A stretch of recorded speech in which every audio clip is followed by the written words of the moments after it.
बिस्मिल्लाहिर्रहमानिर्रहीम। अस्सलामुअलैकुम students, welcome to my YouTube channel digital world video.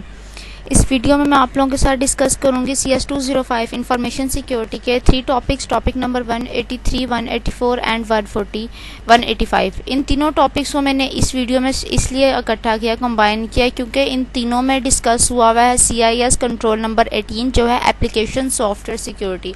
हमारे पास जो एप्लीकेशन सॉफ्टवेयर होते हैं, इसमें क्या करना है, क्या देखना है कि उसकी सिक्योरिटी को हम कैसे मैनेज कर सकते हैं, उसके क्या स्टेप्स होते हैं।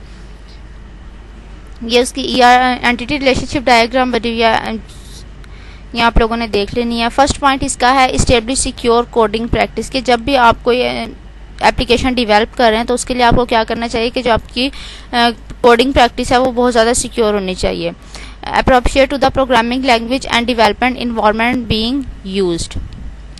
सेकंड पॉइंट है ensure explicit error checking in performance for all in house development software. In house development software में आपने इंश्योर करना है कि जो एक्सप्लिसिट एरर्स आ रहे हैं वो प्रॉपर्ली चेकिंग हुई हुई है, उसकी वो परफॉर्म्ड है। जितने भी डॉक्यूमेंट्स हैं वो क्या है, इनपुट है, including for size, data types, acceptable range और फॉर्मेट्स के, मतलब उसकी क्या प्रॉपर्ली डॉक्यूमेंट फॉर्म में हो कि क्या उसकी इनपुट है, उसका साइज़ क्या है, क्या डाटा टाइप यूज़ हो रही हैं, उसमें रेंज और किस तरह के फॉर्मेट्स को हम यूज़ करें। हर एक चीज़ को क्या करना है, आपने वेल डिफाइंड एंड ओके करना है। थर्ड पॉइंट है verify that acquired software is still supported. Make sure करना है, वेरीफाई करना है कि जो आप सॉफ्टवेयर यूज़ कर रहे हैं ऑर्गेनाइजेशन के आउटसाइड, आप किसी भी पर्सन से सॉफ्टवेयर ले रहे हैं, क्या वो उसको सपोर्ट कर रहा है, उसका वर्जन या नहीं कर रहा। ऐसा ना हो कि आप जो सॉफ्टवेयर परचेज करें और आउटसाइड फ्रॉम ऑर्गेनाइजेशन तो वो क्या हो, उसका वर्जन ओल्ड हो और वो आपको उस पर सपोर्ट ना करे। ये चीज़ आपने मेक श्योर करना है। और उस पर देखना है कि security harden based on developer security recommendation, मतलब हर एक चीज़ उसकी ओके होनी चाहिए, प्रॉपर वो सिक्योर हो, अपडेटेड वर्जन हो। पॉइंट नंबर 4 है only use up to date and trusted third party component. पिछले पॉइंट में मैंने आप लोगों के साथ डिस्कस कर चुकी हूँ कि क्या करना है, आउटसाइड द ऑर्गेनाइजेशन कोई भी आप सॉफ्टवेयर परचेज कर रहे हैं, क्या करना है, मेक श्योर करना है कि उसका वर्जन अपडेट हो। ठीक है, वही चीज़ आ गई, अप टू डेट होना चाहिए और जिस पर्सन से आप ले रहे हैं वो ट्रस्टेड पार्टी होनी चाहिए। ऐसा ना हो कि वो आपके सिस्टम को हैक करे, वो सॉफ्टवेयर उसमें वायरस कंटेनिंग फाइल्स हो, इस तरह का कुछ पे, तो आपने उसको परचेज करने से पहले या सिस्टम डेवलप करने से पहले जहाँ से आप सॉफ्टवेयर ले रहे हैं वो एक तो ट्रस्टेड पर्सन से और दूसरा वो उसका वर्जन जो है वो अपडेटेड हो। नेक्स्ट है use only standardized as extensively reviewed encryption algorithm. अब इंक्रिप्शन एल्गोरिथम की यूज़ किस लिए किए जाते हैं कि जो आपका डाटा है अगर आप एक एंड से दूसरे एंड तक ट्रांसफ़र करें तो वो इंक्रिप्टेड फॉर्म में, उन पे पब्लिक और प्राइवेट की क्रिप्टोग्राफी ये चीज़ें उस पर अप्लाई हो रही हो कि कोई भी थर्ड पर्सन है ना वो आपका मैसेज, आपका डाटा वो सीन ना कर सके, वो असेस ना कर सके, सिर्फ जो ऑथराइज पर्सन है उन्हीं के यूज़ में वो। पॉइंट नंबर 6 है ensure software development personnels and trained in secure coding.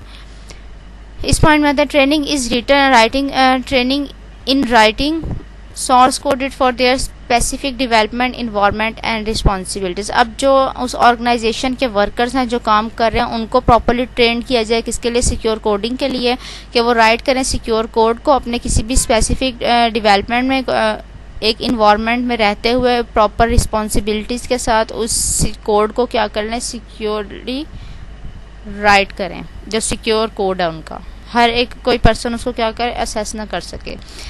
Point number 7 है apply static and dynamic code analysis tool.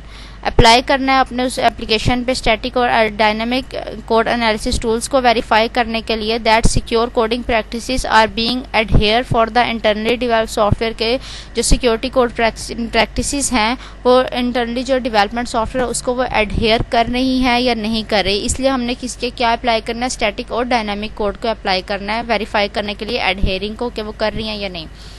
Point number 8 है establish a process to accept and address report of software vulnerabilities. अब ऐसा process establish करना है और फिर उस process को एक्सेप्ट करना है कि कोई भी एक्सटर्नल कोई भी सिक्योरिटी गैप आ रहा है, कोई भी चीज़ आ रही है, वल्नरेबिलिटीज या वीकनेस आ रही हैं, तो उसको क्या करे, वो उसको प्रॉपर रिपोर्ट करे आइडेंटिफाई करने के बाद।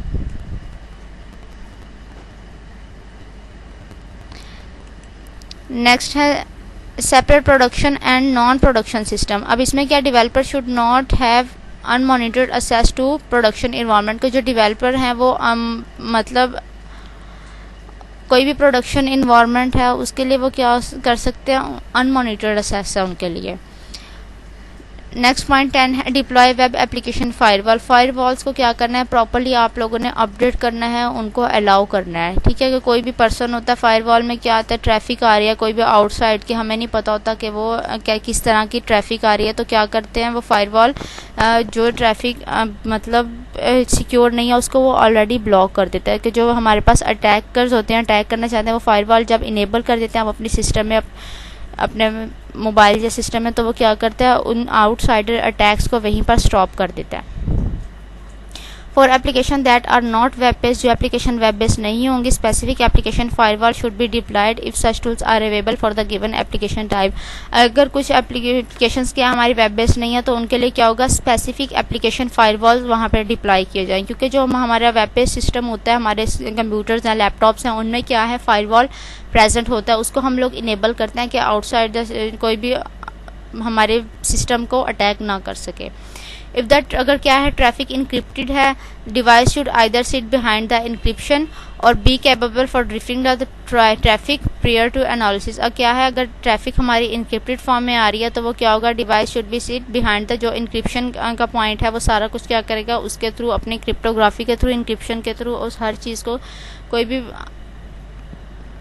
मतलब इस तरह आप इस सेंस में ले लें कि कोई भी आ रही है ट्रैफिक वो इनक्रिप्टेड फॉर्म में है, तो आप लोगों ने क्या करना है कि सिस्टम इस तरह से हो कि आप कैपेबल हों कि आप उस इनक्रिप्टेड ट्रैफिक को डिक्रिप्ट करके उसको अंडरस्टैंड करें, देन आप क्या करें उसको अपने सिस्टम में ले आएँ। यहाँ ये चीज़ इसमें पैराग्राफ में डिफाइन की गई है। नेक्स्ट पॉइंट है use standard hardening configuration templates for database.